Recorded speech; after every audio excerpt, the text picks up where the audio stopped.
Waitress answers a call in Russian the next day. A millionaire puts her on his private jet. They say life can change in the blink of an eye or with the ring of a telephone. For one unassuming waitress named Natalia, a single phone call in a language few around her could understand set off a chain of events that would catapult her from the quiet hours of a small midtown diner to a seat on a millionaire's private Gulf Stream the very next day. How? Why her? As rumors swirl and jaws drop. You won't believe the twists of fate that led a reserved young woman, haunted by her past and hoping for a better future, into a whirlwind adventure spanning continents. It was just past midnight in Midtown Manhattan, and the Diamond Spoon Diner was nearly empty. Neon lights from the row of bars across the street seeped in through the large glass windows, reflecting off the dull silver surfaces of the diner's interior. The room smelled of coffee grounds and fried bacon, a comforting aroma for night owls and insomniacs. A faint hum of the overhead lights and the clank of dishes carried through the still air. Behind the counter stood Natasha Petrova, a petite young woman with chestnut hair pinned back in a tight ponytail. Her normally bright green eyes were weighed down by exhaustion from a double shift. Despite the fatigue, she managed a warm smile for the handful of regulars hunched over their cups of coffee. Born in St. Petersburg, Natalia had immigrated to the United States as a teenager with her parents. Life in New York had never been easy. Her father found odd construction jobs. Her mother cleaned houses, and she, as soon as she was old enough, started waitressing to help keep the family afloat. But a series of unfortunate events, including her father's sudden passing and her mother's costly medical treatments, had left her alone and burdened by bills. A small apartment in Brooklyn became her haven. She sent every spare dollar back home to her ailing mother in Russia, who had returned to St. Petersburg for treatments and family support. At this late hour, the foot traffic trickled down to a handful of customers. Nat's phone lay beside the register. She was awaiting a call from Russia.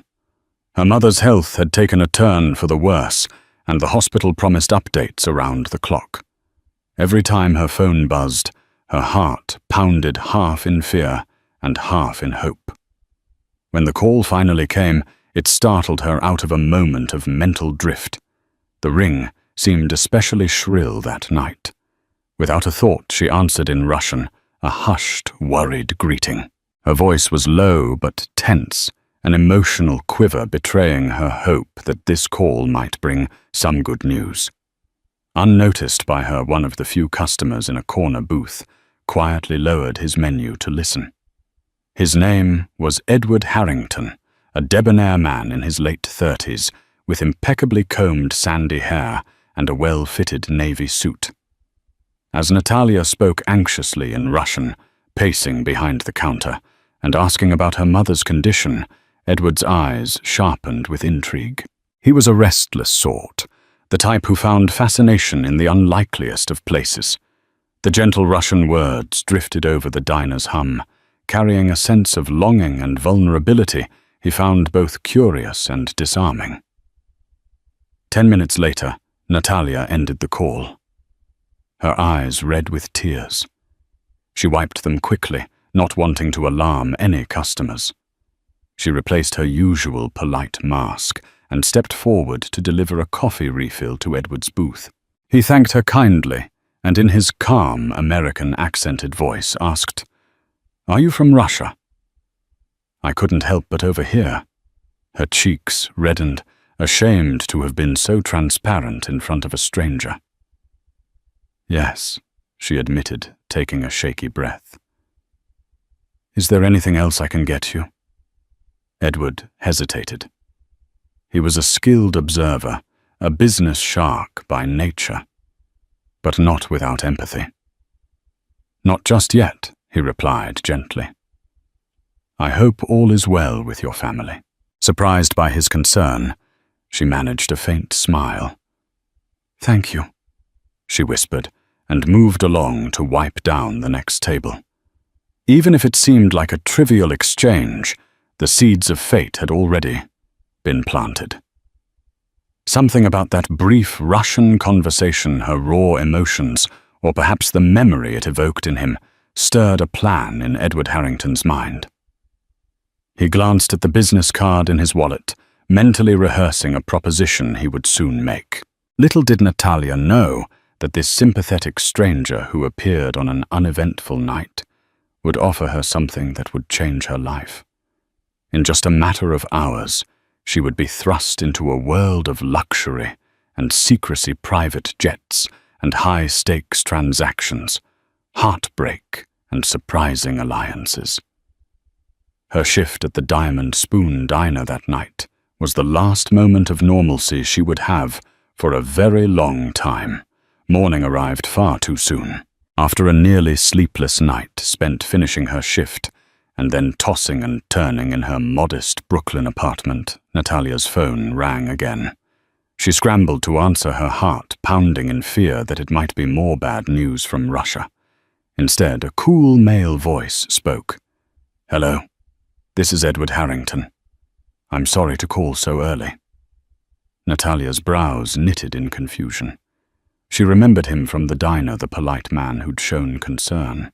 But why was he calling her? She hadn't given him her number. Then she realized she'd left her contact details on the table's receipt, as was standard for customers who wanted easy contact for future catering requests from the diner. She had never expected anyone to actually use it. Edward cleared his throat.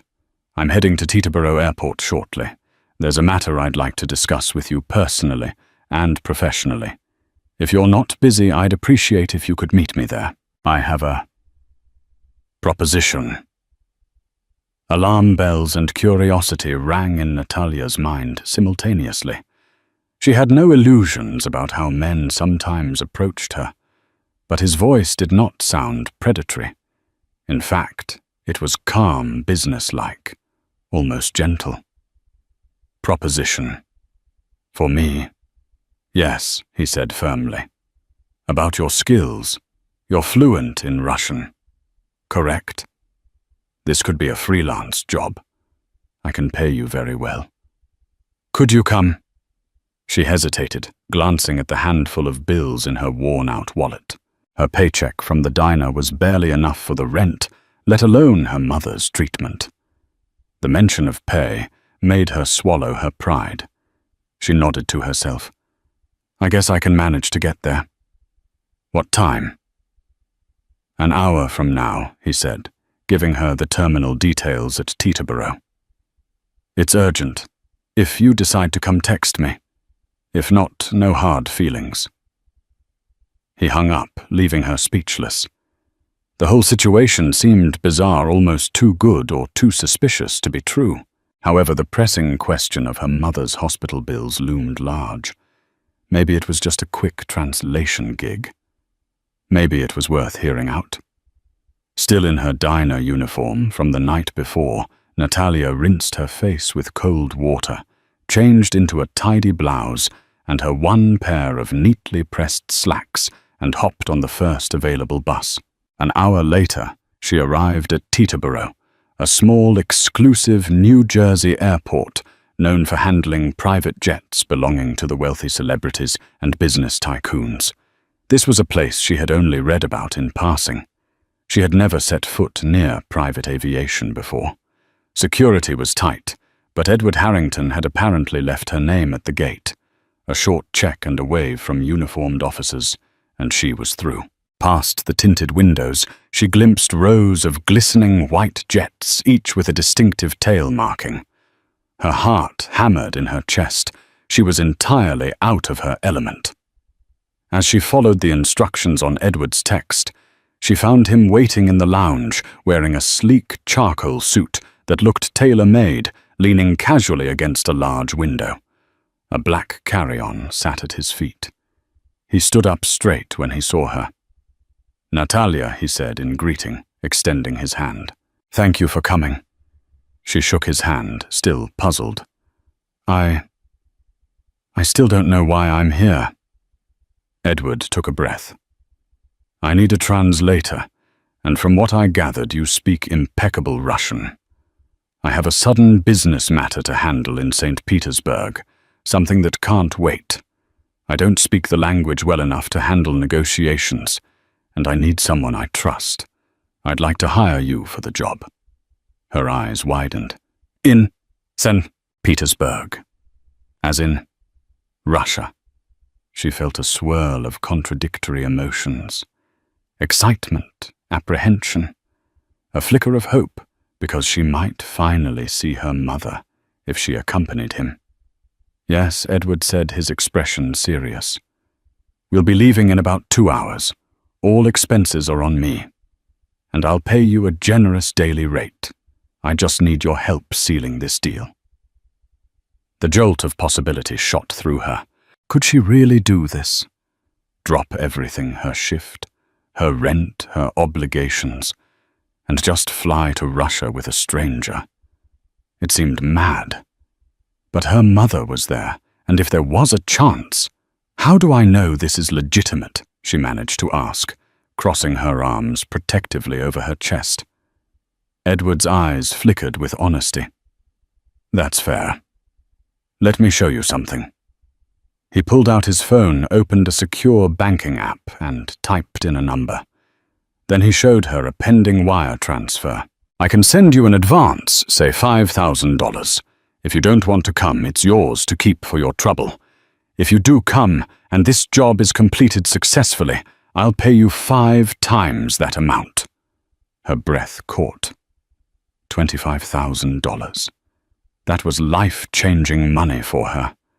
Enough to cover her mother's medical bills for months. Enough to dig herself out of a financial hole. For a moment, she wondered if she was dreaming. The app blinked, confirming the transaction. She stared at Edward in stunned silence.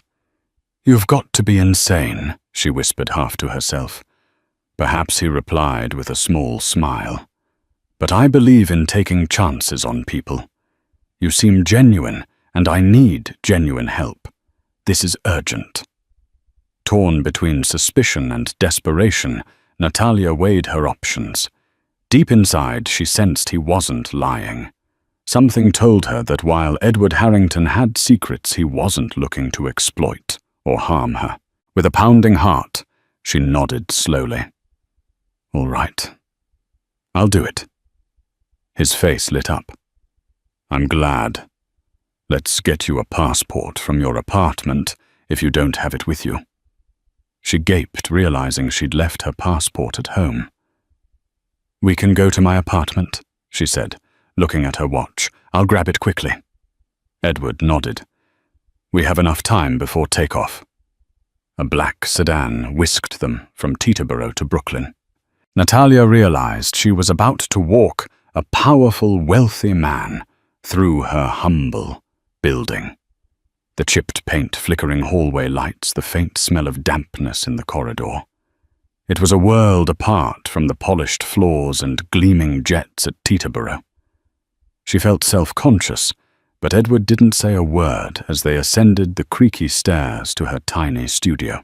Inside, she grabbed her passport from a shoebox under the bed, feeling a sudden pang of embarrassment for the state of her living conditions. But Edward's gaze was sympathetic, not judgmental. "I'll wait downstairs," he said, giving her privacy. Moments later, they were back in the sedan, racing toward Teterboro. The closer they got, the more Natalia's nerves flared. She was about to board a private jet with a man she'd met less than 24 hours ago, and her mind was spinning with questions. Why was this so urgent? What was at stake in St. Petersburg? And what had motivated him to pick her out of all possible professional translators in New York? Despite her reservations, the seeds of hope for her mother's recovery overshadowed her caution. She reasoned that if all went well, she could handle the translation job, get paid, and visit her mother in the hospital. Perhaps she could even linger in Russia afterward, if Edward allowed. They arrived back at Teterboro with only minutes to spare. A sleek, white Gulfstream G650 awaited them on the tarmac, its engines humming softly. Cabin door opened wide like an invitation into another world. Edward guided her aboard, introducing her to a flight attendant who handed her a steaming cup of tea. The plush leather seats and spacious cabin interior looked more like a luxurious lounge than an airplane. She felt out of place among the polished surfaces, the ambient lighting and the discreet but well-dressed crew. Before she could catch her breath, Edward nodded to the pilot who sealed the door. Natalia sank into a seat by a window, heart racing. Through the small glass, she watched the ground crew bustle about. Within minutes, the engines roared to full life, and the plane began to taxi. She shut her eyes, uncertain if she was stepping into a dream or a nightmare. Edward sat across from her, buckled in reviewing a file of documents. He peered at her over the folder. "Once we're in the air, I'll explain everything," he promised. "Are you all right?" She forced a tight nod. Words failed her in that moment. She was a waitress one day, thousands of dollars in debt, clinging to hope for her sick mother's future. The next day, she was on a private jet bound for Russia, entangled in the affairs of a mysterious millionaire. Everything had changed in a single heartbeat. As the Gulfstream soared into the clouds, Natalia gripped the armrests, her mind tumbling through the possibilities. Whatever was waiting for her in St. Petersburg, opportunity, danger, heartbreak, or all three, she had no choice but to face it. She could only hope that Edward Harrington's intentions were as good as he claimed, and that the fates guiding her path would be merciful. An hour into the flight, the tension of takeoff had dissipated into the smooth hum of cruising altitude. The cabin lights dimmed slightly, giving the space a cozy atmosphere. Natalia sipped her tea, her nerves still on edge, while Edward studied a stack of documents. Occasionally he tapped away on his laptop, frowning at whatever he read on the screen. Finally, he set his work aside and turned to her. "Let's talk," he said. "You deserve to know what you've signed up for." Natalia took a breath. "Please," she said quietly. "I have no idea what's happening. I just know you needed a Russian speaker and offered me more money than I've ever seen in my life." "Why? What's so urgent that you had to leave at the drop of a hat?" Edward rubbed his temples, exhaustion or worry seeping into his gaze. "I'm not just here on vacation. There's a real estate deal in St. Petersburg involving a massive historic hotel, the Astoria, near St. Isaac's Cathedral. Have you heard of it?" She nodded slowly. The Astoria was iconic, known for its old-world splendor. "Yes, of course. It's one of the most famous hotels in the city." He tapped a pen against the arm of his seat. "I'm looking to invest in properties there, turn them into luxury destinations." But negotiations hit a language barrier. The local stakeholders prefer to speak Russian, and my Russian is enough to be polite, not enough for high-stakes business. She studied him. "Couldn't you have hired a professional translator from a big agency?" A flicker of regret crossed his face. "I tried. But trust issues came up. The Russians want discretion. No big agencies, no official middlemen. They fear the presence of a translator from an agency might leak confidential details of the deal. I need someone discreet, someone not on any official rosters, and someone I believe has no hidden agenda." He stared straight at her, as if daring her to challenge him. Natalia swallowed. "And you picked me, because Edward's gaze softened. Because sometimes you trust your gut. I saw how you spoke on that call. You were genuine, emotional, and determined. You didn't hide your fear or your love for whoever was on the line. That's a rare honesty. In my business world, you almost never see that. I admired it. And if I'm going to place my entire deal in the hands of a translator, I want them to be someone honest. She felt her cheeks warm, both flattered and unsure. So you're telling me you picked me based on a phone call you overheard? His lips curved in a slight smile. Yes. Call it intuition. I've succeeded in my ventures because I trust my instincts about people. He paused, taking a cautious breath before adding, Of course, this is not all about me. I heard enough of your call to guess you're under great financial strain. I wanted to give you a chance to change your circumstances while also getting the help I desperately need. Emotions warred within her. She was touched and suspicious all at once. Yet the sincerity in his eyes chipped away at her defenses. She decided to trust him at least for now. They spent the next few hours discussing the upcoming negotiations. Edward explained that the hotel's Russian owners were a complicated web of investors, some rumored to have shady connections. He warned Natalia to keep her wits about her. They respect confidence, he said, but they also test for weakness. They'll try to see how far they can push me in the negotiations. It's crucial that you translate precisely, neither adding nor omitting anything. And if you get a sense of what they're saying among themselves, anything they don't plan to share with me, please keep me updated. Natalia nodded.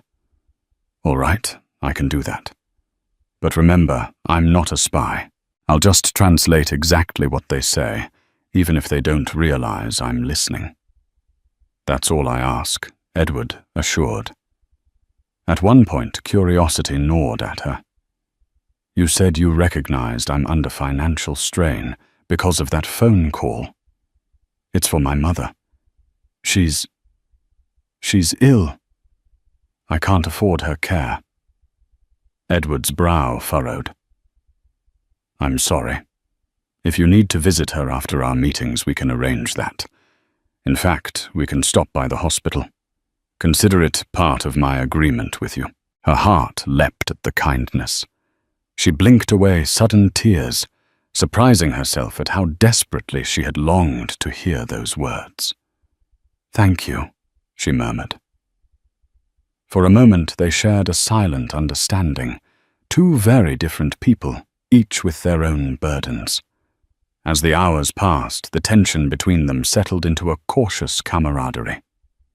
Natalia realized this was more than a mere business trip or a once-in-a-lifetime chance for big money. She stood at a crossroads that might change her life direction entirely. By the time the jet touched down at Pulkovo Airport in St. Petersburg, Natalia felt a mixture of excitement and dread. Years had passed since she left Russia. Stepping onto the tarmac, she was flooded by nostalgia, pain, and a glimmer of hope. She took a deep breath of the crisp evening air, letting the familiarity wash over her. Edward guided her through the VIP arrivals process. Even in Russia, money could smooth over bureaucratic hurdles. Within minutes, they were greeted by a uniformed driver holding a sign that read, Edward Harrington. The man led them to a black Mercedes-Benz S-Class waiting outside. The city glistened under streetlights as they drove toward the city center. Ornate Baroque and neoclassical architecture lined the streets, testifying to St. Petersburg's imperial past. Natalia felt a pang for everything she had missed, the art, the music, the sense of grandeur. She recalled childhood outings with her parents walking along the Neva River, visiting museums they could scarcely afford, but cherishing the cultural richness around them. Edward watched her expressions shift. It's strange to come back, isn't it? He asked softly, noticing her faraway gaze. She nodded. It's been years. Feels like a lifetime. They checked into a suite at the Belmond Grand Hotel Europe, another prestigious landmark of the city. As soon as they settled into the lavish room, Edward informed her that the first meeting was set for the next morning with the hotel owners. "Get some rest," he said. "We'll go through any last-minute details over breakfast." But Natalia, anxious about her mother's condition, couldn't wait until the next day. "Can I see my mother tonight?" she asked. He glanced at the time. It was nearly 9 in the evening. "If the hospital allows visitors, let's go right now," he offered. Her eyes lit up in gratitude. Within half an hour, they were in a taxi, headed toward Elisavetenskaya Hospital, a facility known for its specialized care. The streets were dimly lit, the swirling snow giving the city a moody, cinematic beauty. Natalia worried the entire ride about her mother's condition. She had heard from the nurse only last night that her mother's health was fragile. When they reached the hospital, the halls were quiet. A stern nurse almost refused them, but a brief word from Edward and a discreet transfer of several rubles earned them entry after visiting hours. Natalia's heart clenched as they approached the small, private room. Inside, her mother, Galina Petrova, lay propped up on pillows, her once vibrant hair now thin and grey. A stack of medical papers sat on the bedside table next to a half-eaten dinner. Mama Natalia said softly in Russian. Galina's eyes flickered open, and for a moment she seemed disoriented. Then recognition dawned. "Natasha," she whispered, voice tremulous. "You're here." Tears sprang to Natalia's eyes as she rushed to her mother's side. She clasped Galina's frail hands, pressing them to her face. "I'm here, Mama. I came as soon as I could." Galina's eyes brimmed with emotion. She was too weak to move much, but the joy in her expression was unmistakable. They spoke in hushed tones, mother and daughter, about everything and nothing. Galina insisted she was growing stronger, but the medical charts told a different story. Edward waited near the door, feeling slightly out of place. After a few minutes, Natalia introduced him. "Mama, this is Mr. Harrington. He helped me get here." Galina mustered a gracious smile. "Spasibo, thank you for helping my daughter. She tries so hard to support me, but I don't want her to sacrifice everything." Edward shook his head gently. "She's helping me too. We both benefit." Relief flooded Natalia. She had feared her mother's condition would have deteriorated beyond recognition, but at least she was alert and stable. Before leaving, Natalia made a quiet promise to herself to use her earnings to ensure her mother got the best care possible.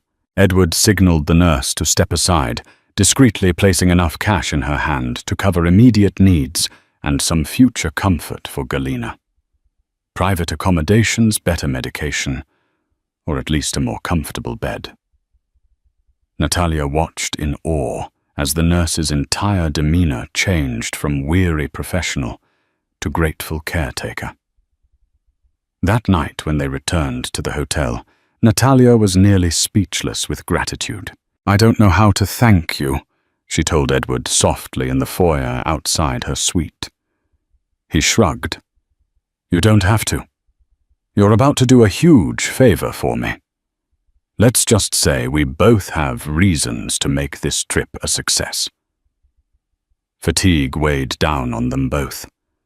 With a courteous nod, Edward retreated to his own room, leaving Natalia alone in the silent hallway. She entered her suite and sank onto the plush mattress, tears of relief slipping down her cheeks. Barely 24 hours had passed since that fateful phone call in the diner, and her world had already transformed beyond her wildest imagination. At precisely 9:00 a.m. the next morning, Natalia and Edward arrived in the opulent lobby of the Hotel Astoria, the first site of negotiations.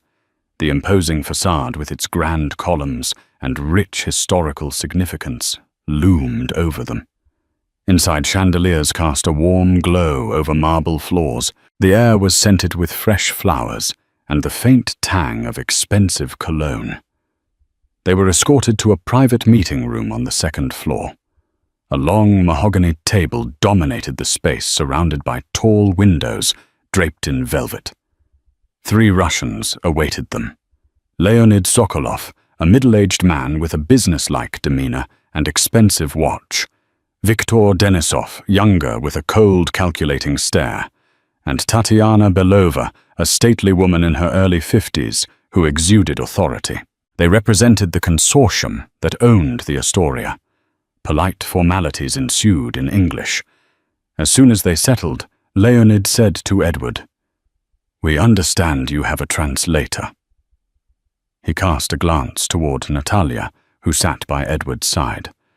Natalia nodded politely. "Da ja pomogu s prevodom." "Yes, I will assist with translation." She noted the small flicker of surprise in Tatiana's eyes, perhaps at hearing a native accent. Leonid smiled thinly and switched to Russian. "So you want to invest in our property, but we need to understand your intentions. Are you planning on redeveloping, or do you wish to keep the historic character intact?" Natalia translated this smoothly for Edward, who responded that he intended to preserve the heritage features while upgrading amenities. The talk proceeded with the usual polite back and forth. Edward displayed a remarkable ability to hold his ground, even though he relied on Natalia to translate the details. He refused to be undercut and presented a compelling financial plan. As the discussions went on, tension mounted. Victor, the younger investor, began to question Edward's finances, demanding proof of funds and timeline commitments. Leonid chimed in with the complexities of Russian heritage preservation laws. Tatiana, for her part, seemed strangely silent, observing everyone with hawk-like scrutiny. Natalia noticed that sometimes Leonid and Victor would whisper to each other in Russian, likely assuming Edward was oblivious. She heard them question Edward's sincerity and speculate about foreign investors who had previously failed to deliver. Her role was tricky.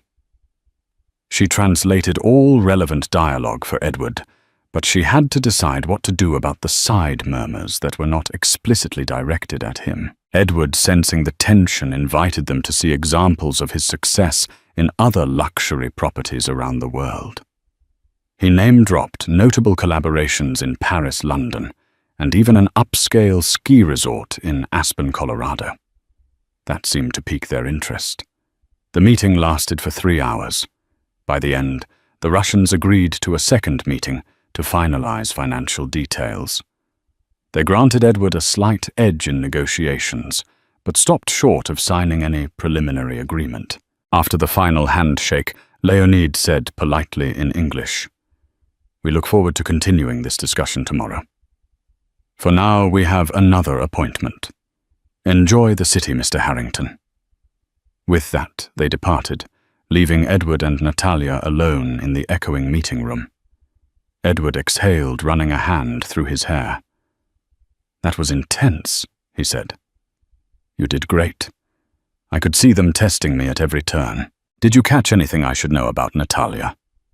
Hesitated, remembering the hushed remarks between Leonid and Victor. They had talked about Edward like a flighty foreigner, possibly a temporary sensation who might fail. "They're concerned you might not follow through on your promises," she summarized. "They're worried you're just another foreign investor looking to make a quick profit and then vanish." Edward frowned. "That's not my style. I'm in this for the long haul."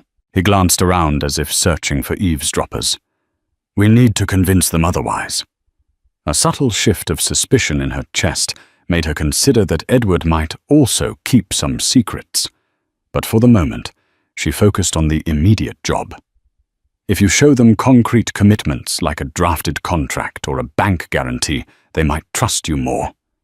He nodded. "I'll arrange it. Let's head out. We have some time before the next round. I want to introduce you to someone, my Russian advisor here. We'll meet him for lunch. Natalia's curiosity spiked. A Russian advisor. She wondered why he hadn't mentioned it before, but she followed him willingly out of the hotel. Outside, their driver stood waiting, engine idling against the cold. They drove through St. Petersburg, passing iconic sights like the bronze horseman statue of Peter the Great and the sprawling Hermitage Museum. It was a city at once familiar and new to Natalia, who pressed her forehead to the glass, drinking in the view. They arrived at a sleek restaurant near the Moika River, one known for its fusion cuisine. The interior had modern decor, tinted glass walls, and polished steel surfaces. Edward led Natalia to a secluded table at the back, where a tall, broad-shouldered man with close-cropped hair stood to greet them. He wore a designer coat and an air of confident authority. Konstantin Edward introduced him. "This is Natalia, the translator, who's helping me." Konstantin offered a polite nod, his piercing blue eyes assessing her. He spoke English with a heavy accent. "I heard about you, Natalia. Edward says you're vital to our success." Natalia shook his hand, noting the faint scars along his knuckles.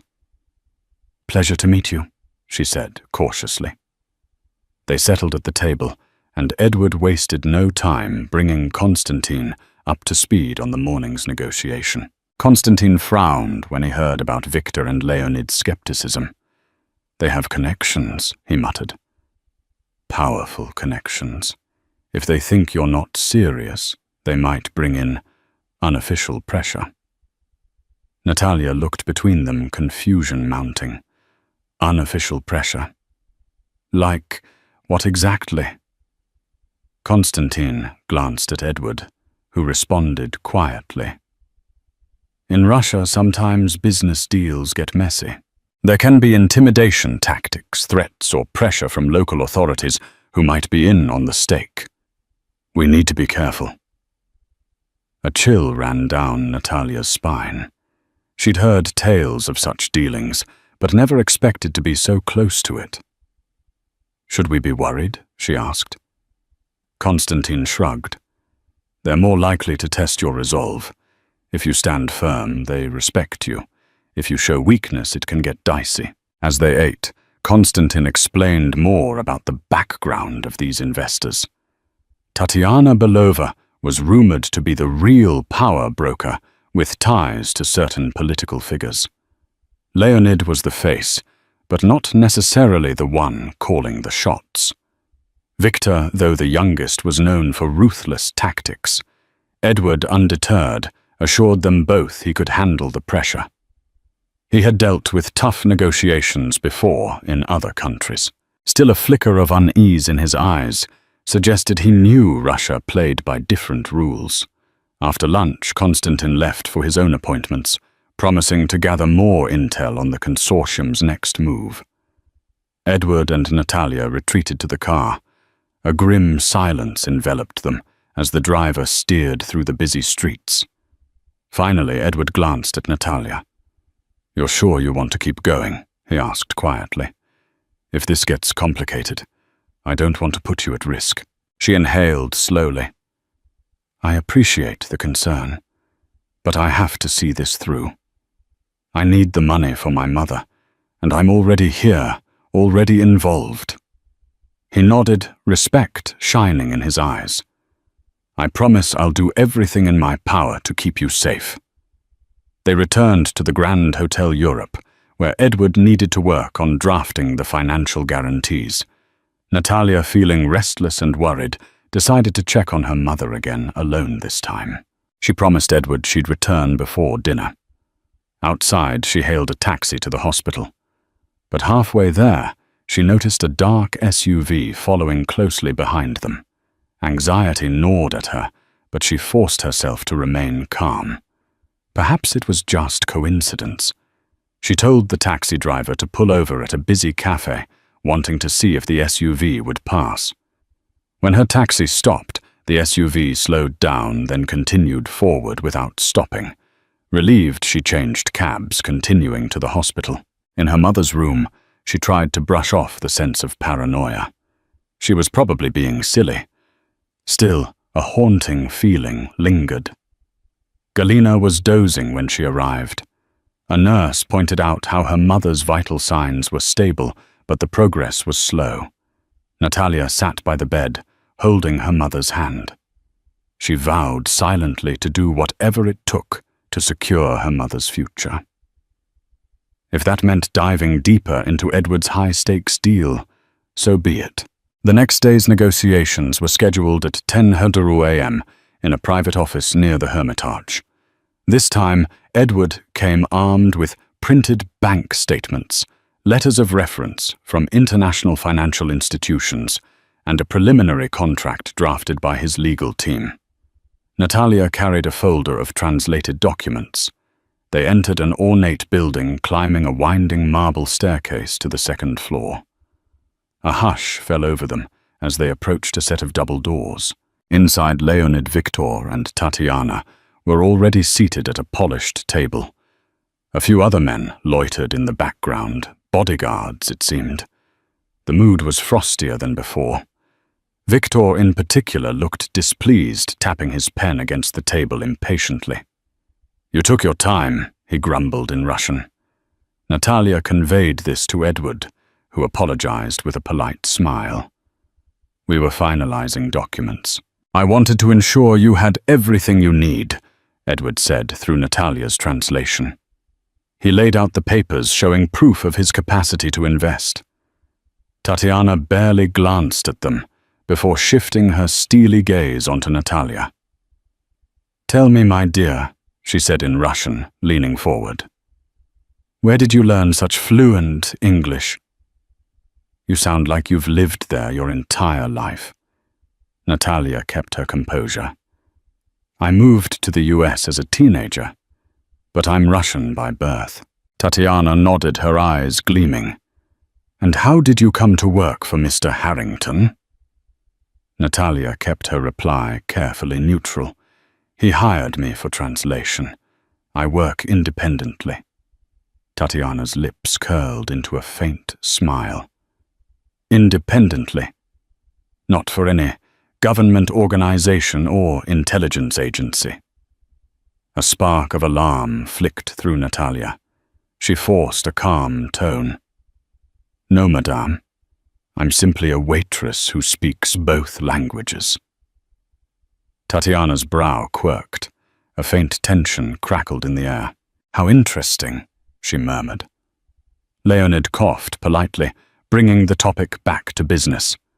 He flipped through the financial documents, asking pointed questions in Russian that Natalia translated smoothly into English. Edward answered with confidence, detailing his intentions for renovating the hotel's interior while preserving the historic facade. At one point, Victor muttered something in Russian to Leonid. "He's too slick, too prepared. I don't like it." Natalia caught it and relayed it in a low voice to Edward. He responded by referencing a set of spreadsheets that showed his planned investment timeline, attempting to demonstrate sincerity and thoroughness. Yet the tension never fully dissipated. Victor hammered away at details from the size of Edward's construction crew to local job creation. Tatiana remained mostly silent occasionally, interjecting with a quiet, cutting question. Leonid moderated, but even he seemed on edge. After 2 long hours, Tatiana finally spoke in English, addressing Edward directly. "Mr. Harrington, to prove your commitment, we want an initial deposit, non-refundable. $1 million wired within 48 hours. Then we can finalize negotiations." Edward's jaw tensed. $1 million non-refundable was a significant risk. If the deal fell through, he'd lose that money outright. Yet he had come this far, and he needed to show them he wasn't bluffing. He gave Natalia a quick nod, and she translated his acceptance. Victor grinned a shark's grin. "Fine," he said in Russian. "We will expect the funds in our account soon." They stood to leave, giving curt handshakes. As Natalia and Edward stepped into the corridor, they exchanged uneasy looks. $1 million gone if the deal went south. That was quite the test of loyalty. Edward sighed. They're pushing me into a corner, but I have no choice if I want to secure this. Natalia felt a sudden wave of empathy. She was not the only one risking everything here. Can you raise that amount quickly? She asked quietly. He managed a small smile. I can. But it's the principle. They're making me show my hand. And once I do, I'll have no leverage if they decide to run off with the deposit. They walked down the stairs, each step echoing in the marble lobby. Konstantin was waiting for them outside. He eyed them curiously. Well, Edward explained the deposit demand. Konstantin grunted. They're testing you. If you pay, they'll trust you more. If not, the deal's dead. Edward ran a hand over his face. Let's head to the bank. We'll get the transfer started. They climbed into the waiting Mercedes. As the driver pulled away from the curb, Natalia glanced back at the building's entrance. Standing there in the shadows barely visible was one of Victor's bodyguards watching them depart. A shiver crawled down her spine. She had the unsettling sense that the test of loyalty was only beginning.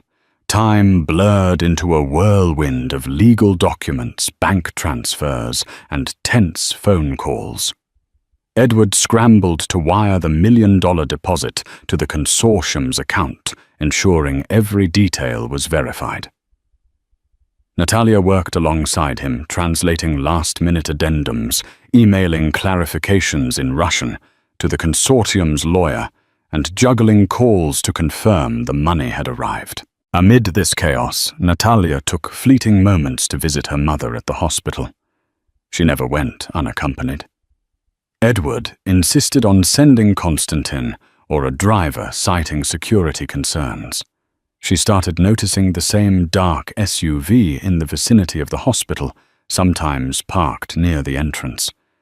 Anxiety gnawed at her, but she tried to focus on the positive her mother was stable, and the promise of a large payment for her translation work could secure her mother's future. Finally, one late afternoon, Edward and Natalia received word that the consortium acknowledged the deposit. A final meeting was scheduled the next morning. Edward was optimistic. This is it, he told Natalia. If all goes well, we sign the agreement, and the Astoria is ours, partially at least. Despite his confidence, Natalia felt an undercurrent of apprehension. Victor's hostility, Tatiana's cryptic remarks, and the near-constant presence of watchers unnerved her. But she steeled herself, hoping that once the deal was finalized, they could return to the States, safely funds in hand, her mother's medical bills covered. That night, Edward, Natalia, and Konstantin convened in Edward's suite at the Grand Hotel Europe to finalize their strategy. Over room service dinner, they pored over documents. Natalia translated each clause meticulously, ensuring no hidden traps. Konstantin insisted on hiring additional security. I don't like the vibes I'm getting, he muttered. Victor might try something. He hates foreigners swooping in. Edward waved off the concern. We're so close. Once we sign, everything will be official. They can't back out without legal repercussions. Konstantin frowned. Sometimes legal repercussions mean nothing here if you know the right people. Natalia silently agreed with Konstantin, but she also understood Edward's resolve. Backing out now would mean losing the deposit and the entire opportunity. After they concluded their preparations, Konstantin left for the night. Natalia lingered by the window, gazing at the city lights. She felt Edward approach behind her. You're worried, he said softly. She nodded, hugging her arms. This place is home, but it feels so different now. I hate seeing how raw power can overshadow everything. He sighed, glancing at the reflection of the city lights in the window. I know this is scary, but trust me. Tomorrow, after we sign, we'll celebrate. Then you can stay here as long as you need to take care of your mother. I'll make sure you're safe. His reassurance gave her a glimmer of hope. She offered a small smile. Spasibo, thank you. Early the next morning, they rose before dawn. Natalia felt a jolt of nerves as she dressed in her best professional outfit, a black pencil skirt and a tailored white blouse. Edward wore a sleek navy suit with cufflinks that probably cost more than her entire outfit combined. They made their way to the same ornate building by the Hermitage. Up the marble steps, they went stepping into the same meeting room. This time, Constantine accompanied them. Tatiana, Leonid, and Victor were already seated, their expressions unreadable. The bodyguards hovered in the background again, stoic silhouettes. The final negotiations kicked off. The paperwork was passed around. Each page was translated by Natalia, then Edward, or one of the Russians, signed. Tension crackled in the air as the pen moved across the final signature line. Just as Edward was about to sign, a phone rang Tatiana's. She lifted a finger, signaling everyone to pause, then stepped away to answer. A minute later, she returned, her face tight with displeasure. We have a problem, she announced in English. A complication with the property's current leaseholder. Leonid's eyes widened in feigned surprise. Victor smirked slightly. Edward leaned forward. What sort of complication? Tatiana slid into her chair. We just learned the city council is reviewing a pending heritage issue. They could block certain renovations. If we sign now, it might be worthless in a few weeks if the council denies the plan. Edward's jaw clenched. I did my due diligence. There were no such issues. How could this just arise? Victor shrugged, spreading his hands. Welcome to Russia, Mr. Harrington. Things change overnight. A swirl of panic and anger twisted in Edward's eyes. You demanded a non-refundable deposit. Now you're telling me the entire project could be blocked. Tatiana nodded solemnly. We're just as blindsided. However, the council can be persuaded. But that persuasion comes with additional costs. Now it was clear. This was a shakedown. Another million, perhaps more, to bribe officials. Edward's face reddened. This is extortion. Victor's voice chilled. No one is forcing you. You can walk away. You'll lose your deposit, of course, but that's your decision. Silence strangled the room. Natalia felt her pulse hammering. She glanced at Edward, who wore a look of betrayal and fury. This was the moment of truth. If he refused to pay everything he'd put on the line, the $1 million deposit, the time, the resources would be lost. If he agreed, who knew what new demands would surface? Tatiana folded her hands on the table. You have a choice. We can sign as is. But if the council rejects the modifications, you may not get your money back. Or you can pay an additional sum to ensure the council sees things your way. She let the words hang in the air, the unspoken meaning of a bribe painfully clear. Edward closed his eyes briefly, wrestling with the decision. Natalia felt a stab of sympathy for him. She knew how badly he wanted this deal, and now the unscrupulous side of Russian business had reared its head. At last, Edward's eyes opened. He spoke deliberately, each word resonating with calm determination. I'll pay the extra sum, but not a ruble more once the final arrangement is sealed. If the council sees it our way, we finalize. If not, I walk. Tatiana nodded, a faint smile ghosting her lips. Agreed. Victor tossed a new contract across the table. Then let's sign. Another $1 million this time as a council facilitation fee. Once it's transferred, we'll proceed with final closing. Leonid, uncomfortably silent until then, managed a polite, "We appreciate your understanding, Mr. Harrington." Edward said nothing, snatching the pen and scrawling his name. Natalia translated the final clauses, her voice wavering slightly under the weight of it all. By the time every signature was penned, Edward's face was a mask of resignation. The Russians rose, exchanging stiff handshakes. When they were gone, Edward exhaled in a heavy sum, turning to Konstantin. "Let's get the second transfer done. Then we're finished. I won't let them keep turning the screws." Konstantin nodded grimly. Natalia watched Edward, her heart aching. For him, $2 million was a massive sum, even if he was wealthy. This was more than a business deal. It was a test of endurance. But a part of her also remembered if Edward succeeded, her own life would change immeasurably. She'd have the funds to secure her mother's care. Her role was delicate, caught between gratitude and guilt, seeing how they twisted him into paying more. Konstantin escorted them out.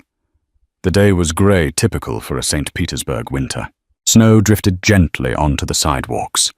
The hush of the city magnified the tension in Natalia's chest. In less than 2 days, they had pledged $2 million to people who played with the rules of their own design. She glanced at Edward, who stared ahead, lost in thought.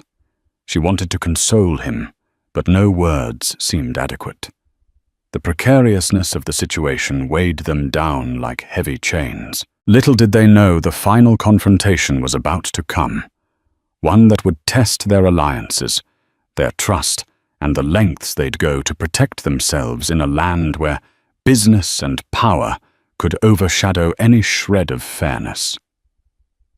That evening, Edward arranged the second $1 million transfer through his US bank. The tension in his suite was palpable. Natalia hovered by the desk as he typed on his laptop, verifying account details. Konstantin paced near the window, checking the street below for suspicious activity. At last, Edward hit submit, and a confirmation screen flashed.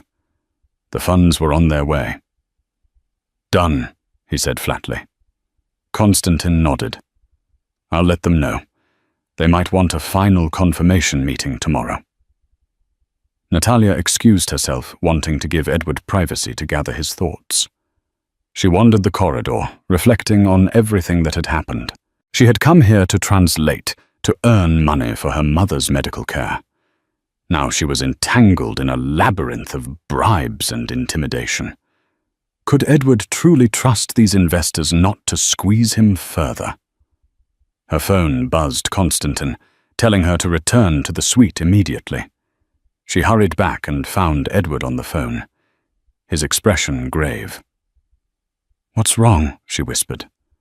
He held up a hand, finishing the call. "That was Tatiana," he said grimly. "They want us to meet at the Astoria tonight for a final sign-off. 9 p.m. in the private lounge." Konstantin crossed his arms. "Something's off." "Why so late?" Edward gave a helpless shrug. "She said they want to finalize everything now that the money is on its way. She promised it'll be quick." Natalia and Konstantin exchanged uneasy looks. Still refusing would risk sabotaging the deal. Edward decided they had no choice.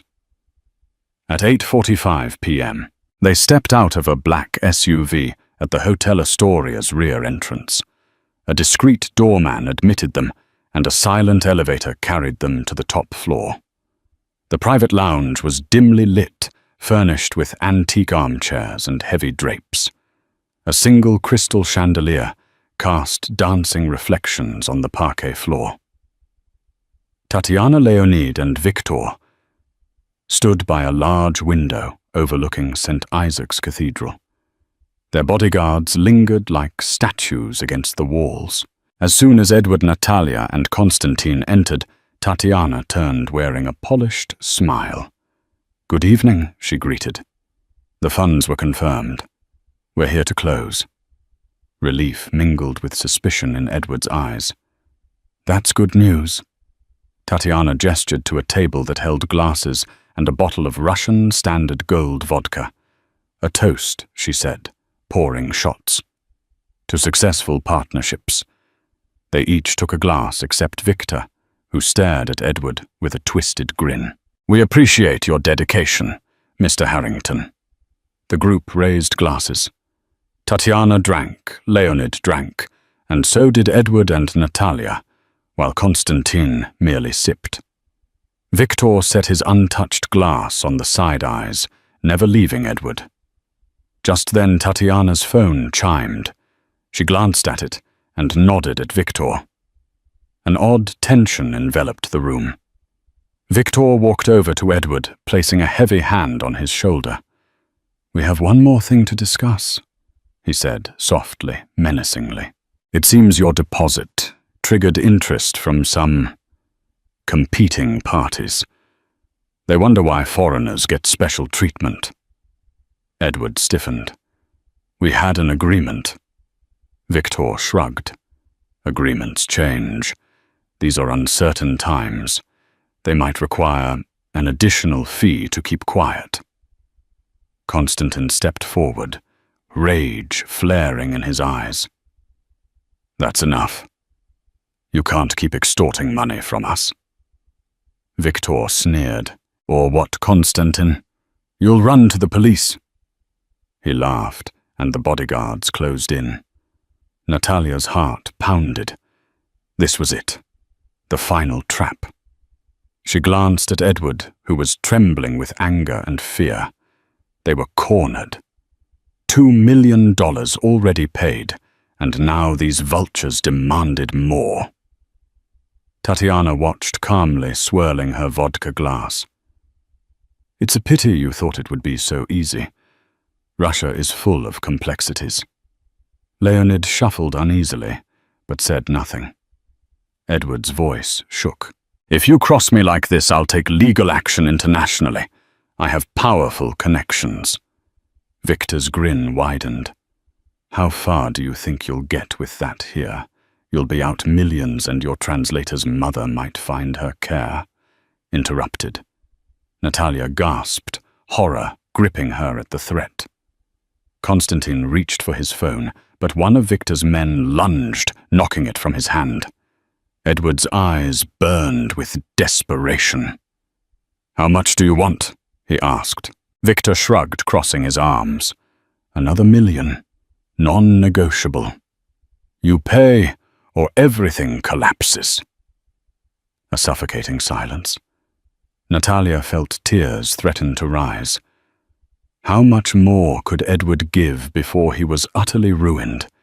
She tried to think of a solution, anything to break this cycle. Unexpectedly, Tatiana cleared her throat, placing her glass down. "Victor," she said softly, "don't forget we gain nothing by pushing too far. Mr. Harrington has shown good faith." Victor frowned at her, but Tatiana continued, eyes narrowing. "If we bleed him dry, we kill our golden goose. I have connections at the city council who are already satisfied with the arrangement. Another million is greedy. Let's not risk the entire arrangement." Victor's face hardened. The tension in the room was electric bodyguards shifting posture. Leonid stepped forward, eyes pleading. "Comrades, we have a good deal. Let us not lose it to overreach. Harrington is a serious investor. We should finalize and avoid unnecessary conflict." For a moment, Victor looked ready to defy them, but then he gave a curt nod. "Fine. But we need to ensure he remains cooperative," he growled, pointing at Edward. "If you so much as think of going behind our backs or pulling out, you'll regret it." Konstantin scowled. "You'll regret it if you threaten us again." A standoff crackled in the air, but Tatiana quickly spoke up, her voice a commanding hush. "Enough. Mr. Harrington, we stand by the agreement. 2 million is enough. If you stay in line, we'll finalize everything within the week." She turned to Natalia, offering a small, almost motherly smile. "You did well, my dear. You have our gratitude." Natalia's knees felt weak with relief. She could barely manage a nod. In that moment, she realized how close they'd come to disaster. The ruthless underbelly of high-stakes business had almost swallowed them whole. They were not entirely safe. Victor's scowl promised future tension, but for now, the threat eased. Edward, still trembling with adrenaline, responded curtly. "Then we're done here." He turned on his heel, motioning Natalia and Constantine to follow. They walked out of the lounge, the cold corridor air bracing against their heated skin. None of them spoke until they reached the elevator. Inside, Edward exhaled shakily, running a hand over his mouth. That was close. Constantine nodded, picking his phone off the floor where it had fallen. "Let's get out of here. We'll finalize the paperwork legally tomorrow. But for now, we lay low." Natalia simply closed her eyes, relief flooding her. The deal was secure enough if precarious. She had done her part.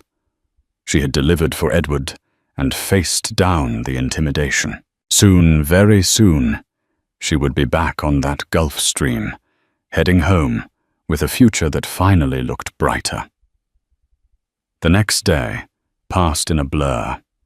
Lawyers on both sides confirmed the funds, the final documents, and the official timeline for transfer of partial ownership. Edward's deposit was locked in. The only thing left was to wait for the city council's formal sign-off, which Tatiana promised to arrange. By mid-afternoon, Edward decided they had done all they could. Standing in the lobby of the Grand Hotel Europe, Edward turned to Natalia. "I think we should leave. There's nothing more we can accomplish in person. We'll let the lawyers finalize the last details." Constantine agreed, though he planned to remain in Russia to monitor the situation on Edward's behalf. He'd keep an eye on Victor's moves. Natalia was torn. Her mother was still in the hospital. But Edward waved away her concern. "I'll cover her extended private care here," he assured, "and you can come back any time to see her. But I think it's safer if you head back to the States with me now. We'll arrange for your mother to be transferred to a better facility, or you can return as soon as you're ready. I just don't want you alone here if Victor decides to retaliate." Heart heavy, Natalia weighed the options. In truth, her mother was stable, and for now the hospital was the safest place for her. Edward's offer was generous, and staying in a city overshadowed by Victor's threats seemed unwise. With a mix of relief and sorrow, she agreed to leave temporarily. That evening, they boarded Edward's Gulfstream G650 at Pulkovo Airport. Constantine came to see them off, promising to update them on any developments. As the jet's engines roared and the lights of St. Petersburg receded, Natalia felt an overwhelming wave of emotion. She was leaving her homeland again, but this time with hope rather than desperation. In flight, Edward handed her an envelope. Inside was a check far larger than the 25,000 he had initially promised. Her hand shook, seeing the number 100,000. Enough to secure her mother's treatments for a long time. She looked up, tears brimming. "Edward, this is... you don't have to." He gently closed her hand over the check. "You've earned it, and more. You saved my deal. I had no idea how challenging this would be. But your translations, your courage, it was priceless. You have my gratitude." Unable to speak, she simply nodded, tears falling. A new life lay before her, shaped by the improbable twists of fate that began with a phone call in Russian. Soon, the plane soared over the Atlantic, the horizon turning a soft pink with the sunrise. Natalia gazed out the window, heart, full mind, spinning with possibilities.